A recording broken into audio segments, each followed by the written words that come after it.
স্ত্রীর সাথে মিলন করার পূর্বে শুধুমাত্র এই নামটি আপনি 21 বার পাঠ করে স্ত্রীর সাথে মিলন করবেন। ইনশাল্লাহ আপনার ওই স্ত্রীর গর্ভ থেকে, আপনার ওই মিলন থেকে নেককার ভালো ভদ্র সন্তান জন্মগ্রহণ করবে।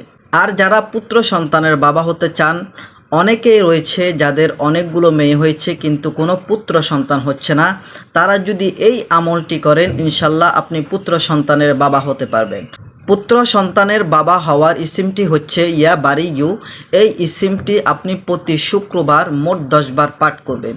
আর স্ত্রীর সাথে মিলন করার পূর্বে যেই ইসিমটি আপনি পাঠ করবেন 21 বার, সেটা হচ্ছে ইয়া মুতাকাব্বিরু। অবশ্যই ভিডিওটি অন্যের দেখার ক্ষেত্রে শেয়ার করবেন। আর অবশ্যই ইসলামিক ভিডিও, কারণ আপনারা ইসলামিক ভিডিওগুলো লাইক করেন না, কষ্ট হলো ইসলামিক ভিডিওগুলো লাইক করার জন্য চেষ্টা করবেন, এতে আপনার মঙ্গল হবে ইনশাআল্লাহ।